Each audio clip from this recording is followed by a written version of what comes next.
The next talk is going to be on ASP as well, direct ASP encoding for declare.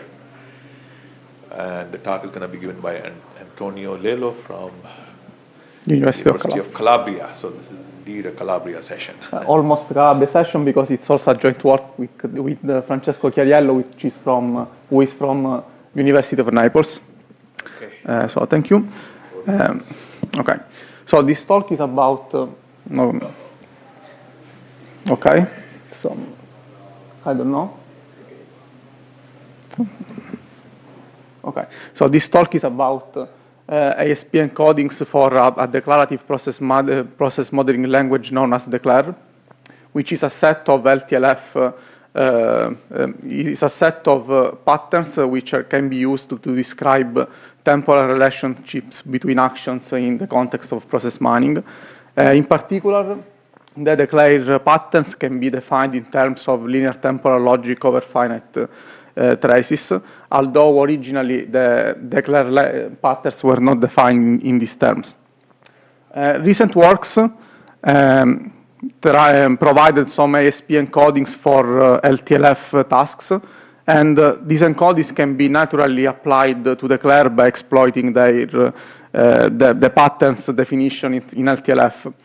However, this approach is, we dub it indirect in the paper because it relies on translating the declare patterns into, in the first case, into a syntax tree of the corresponding LTLF definition, and in the second case, the ASP encoding reasons about the LTLF corresponding finite state machine. In this paper, we have two contributions. The first one is we propose a direct ASP encoding for declare patterns that does not rely on translation to LTLF or automata. And the second contribution is that we compare our direct encoding with the other available ASP encodings. So we start with a background on process mining and LTLF, then move to the encodings and to our experimental section. So process mining is basically a set of algorithmic tools that attempts to study processes. It's a very interdisciplinary discipline that takes from formal methods, data mining, and business process management. And so the object of study are processes. Processes are defined in the project management body of knowledge as a set of related activities that organizations put into place to reach some specific goal. And one of their properties, they are recurrent in time. And modern information system obviously can gather data produced by the enactment of these events that can be collected and obviously manipulated. The most intuitive thing to do is to collect all the events that arise from a specific enactment of a process. Think of a reimbursement process in some institution and group by all the activities that were generated by a single reimbursement process for a specific mission, for example. And collecting this event data in this way yields an event log, which is a collection of traces. And data mining techniques that in process mining are known as discovery algorithms can be used to get a process model, which is a mathematical abstraction that basically allows to reason over the process. And as in standard data mining techniques, we have a sort of loop between stakeholders that might gain some insight and some actionable things on their domain from the model. And also the model, more data extracted from the process can improve the model we obtained by automatic techniques. We mainly have two flavors of process models in process mining: imperative, which tries to explicitly describe valid process executions, and declarative process models that instead try to, declarative process models, everything that is not forbidden is valid. And unsurprisingly, the latter type of process models is more akin to logic-based formalism, such as declare. So being declare-based on LTLF, we start with a quick recap of LTLF, which is basically a logic which extends propositional logic with temporal operators that allow to reason about the sequence of sets of symbols that are known as traces. Overall, the idea in applications is that traces are used to encode a sequence of system snapshots that evolve over time of the system we want to express a specification over with, which is represented by a formula in LTLF.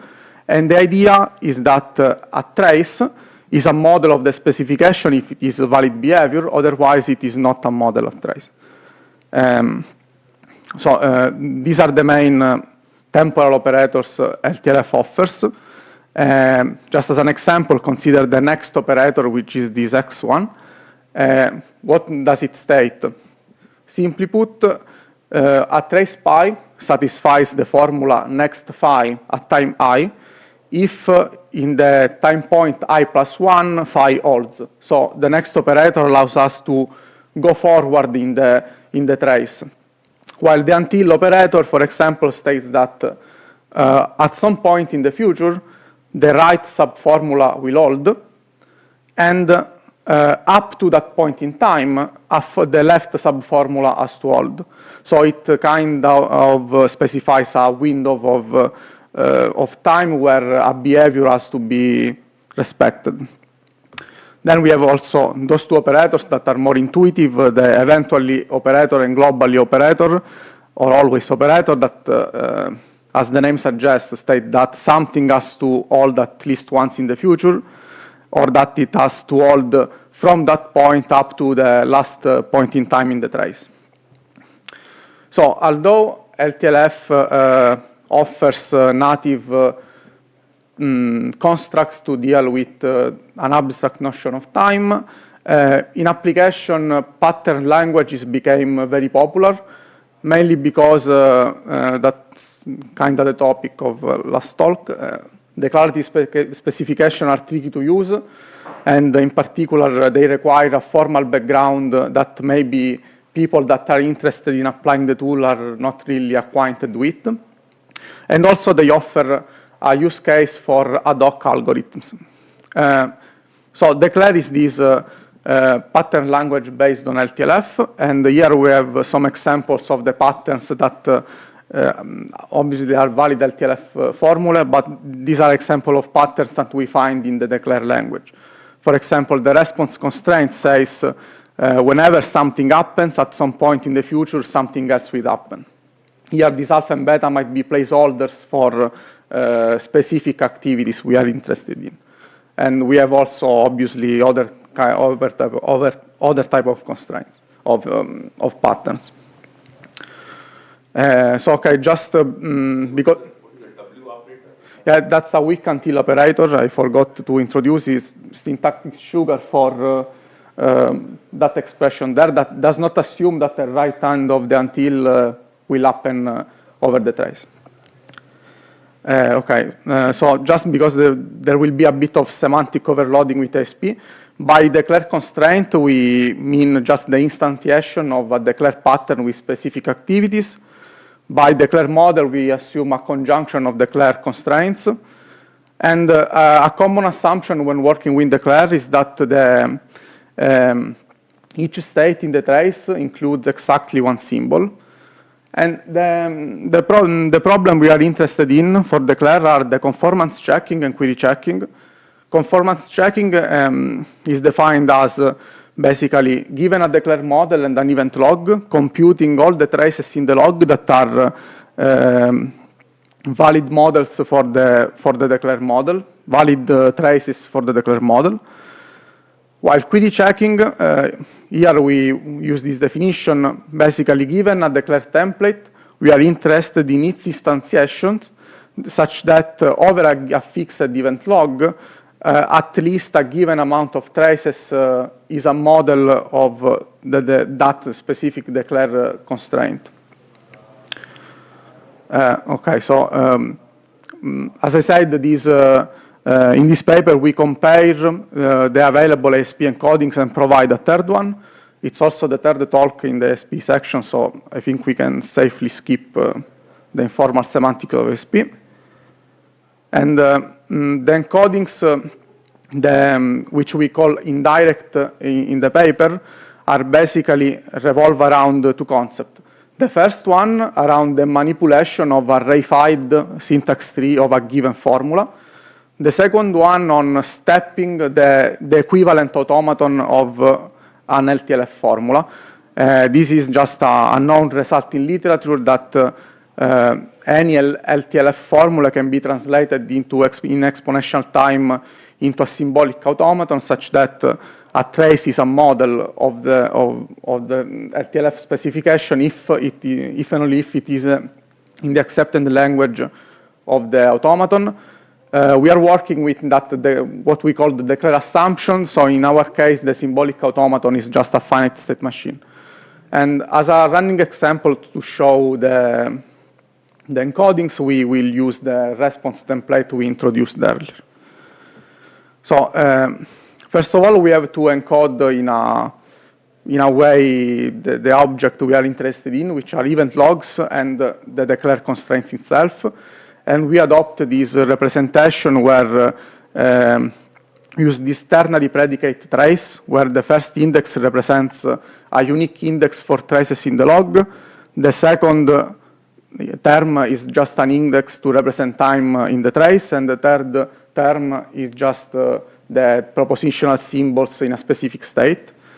And declare constraints are represented by this constraint atom, where the first term is a unique identifier, the second term is actually a unique identifier for a template, and this bind atom represents what activities we are instantiating the template with.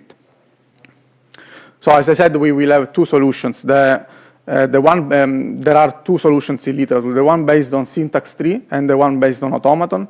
So what we do with these two alternative ways is to provide the definition of the templates. So in the case of the syntax tree encoding, a template is just a syntax tree of the corresponding template LTLF definition. Basically, the function symbol name specifies the label of the operator, while we use terms to identify nodes in the syntax tree. And the way the authors of the encoding provide semantics for this kind of representation is to provide a set of rules for each, basically for each operator they wish to support. This is a simple example of the next operator, where basically we see that this true predicate encodes the fact that for a given constraint C, its subformula rooted in the F node holds true at time Ti over the trace TID if this stuff holds, which is just can be easily mapped from the formal semantics of temporal operators. The main point is that the ternary predicate trace is used to model set membership of activities in the states, and everything else quite follows the formal definition.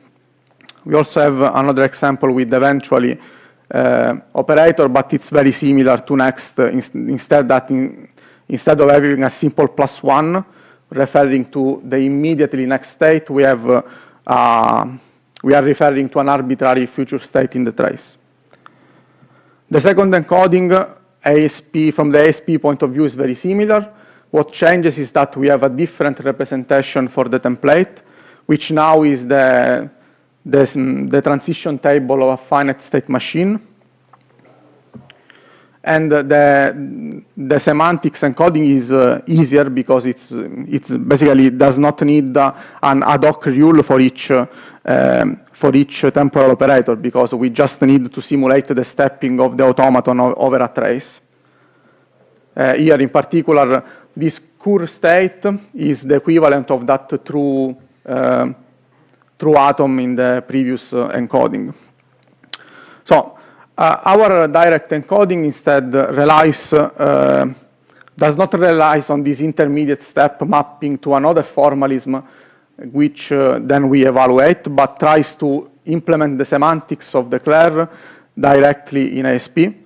In particular, for the case of the response template, what we do is try to understand when the response template is not satisfied, and which we encode in this fail rule.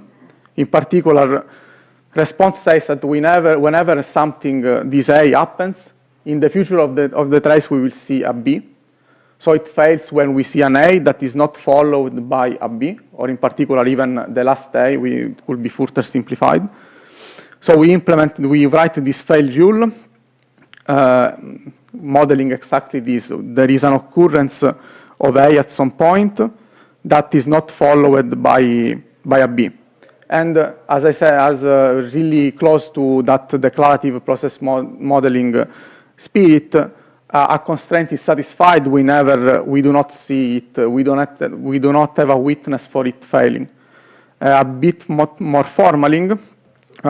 Yeah. So this is manually written. These rules are. Okay. Basically, the declare language is a set of 20 patterns or more or less. So we did this manually, and we tested it with a bounded model checking approach with respect to the language accepted by the corresponding automaton.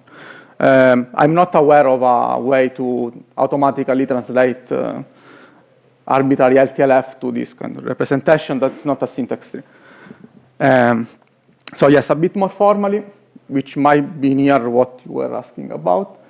If we start from the initial formula, by applying duality definition of the temporal operators and definition of the implication operator, we get with something like the last formula, which can be easily mapped into rules because conjunctions somewhat look like bodies, and negations we can do by adding intermediate rules. And the color highlight, I try to map what part of the formula represented by which rule, and I hope it's a bit more clear. So far we talked only about query checking because by evaluating the logic program, we obtain by merging the collection of templates with the input constraints. We obtain, by projecting on the SAT atom, we obtain the satisfied traces, the traces that satisfy the declare model. For the query checking, very similar approach, very similar fact schema and atom interpretation. What changes is that actually we are using choice rules to span over the possible assignments of activities in the log over the placeholders in the templates. We are also adding a constraint to prune assignments that basically do not satisfy enough traces to match the query checking definition. So experiment-wise, what we did is to take event logs from real-world. There are these BPI challenges, which are model discovery challenges, where various organizations provided event log datasets. We took a few of the past BPI challenges event logs, and for each of these event logs, we defined 4 declare models by basically chunking all the constraints above 50% support. And we defined for each log a sequence of conformance checking and query checking tasks. In particular, the conformance checking task was to perform conformance checking over a specific log of a specific model, declare model, and for query checking was to query check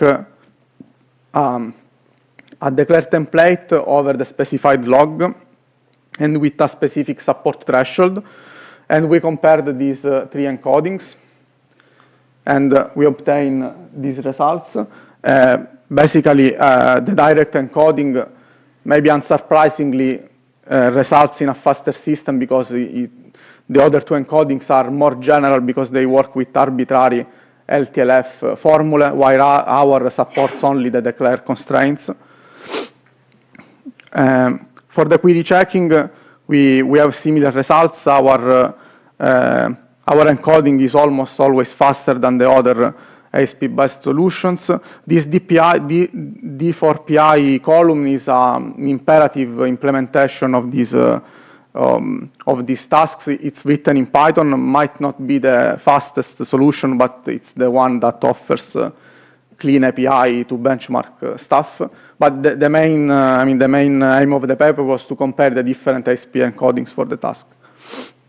And we tried to conjecture why there might be this gap between the implementation, and our intuition was that basically both the syntax tree encoding and the finite state machine encoding require a huge number of symbols because the solving procedure, the grounding procedure and the solving procedures produce an atom that corresponds to the evaluation of each subformula over each state of each trace in the input log that stacks up quite easily.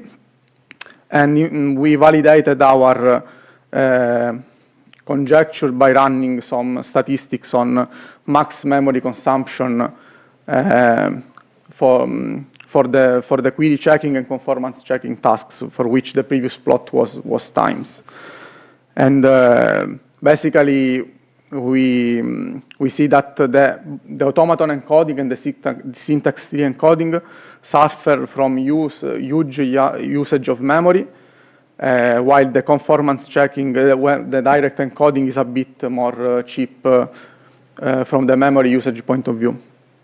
Also, unsurprisingly, in the query checking task, we see that all ASP encoding suffer memory problems with respect to the imperative approach, but this is because we are using the common for ASP grounding solve approach, while imperative solutions just iterate over possible assignment and discard unfit solution, while the ASP-based solution hold in memory all symbols that, as I said, are needed to evaluate all subformula over all traces.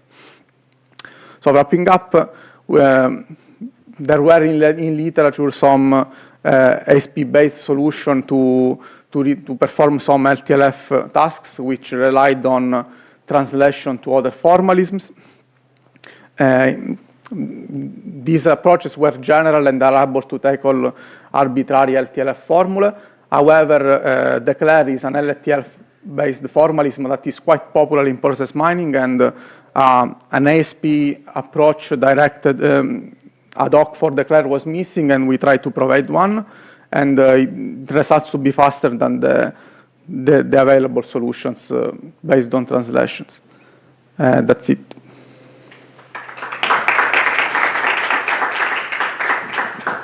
Okay, questions for the speaker?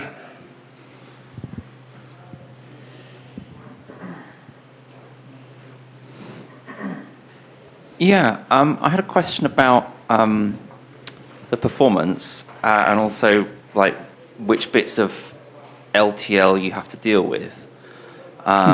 So the worst case complexity of LTL is quite bad, I think. But we are not doing satisfiability. Aha. That's just the problems we are tackling are these. Conformance checking is the process mining lingo for basically evaluating the formula. Okay, so that should be polynomial because it's just tree traversal. Aha, I see. So in this BPI challenge, you said they gave you a trace or an event log. Was that? Okay, the BPI challenge is basically you get a data set which is an event log, so a set of traces, and the aim is to obtain a process model.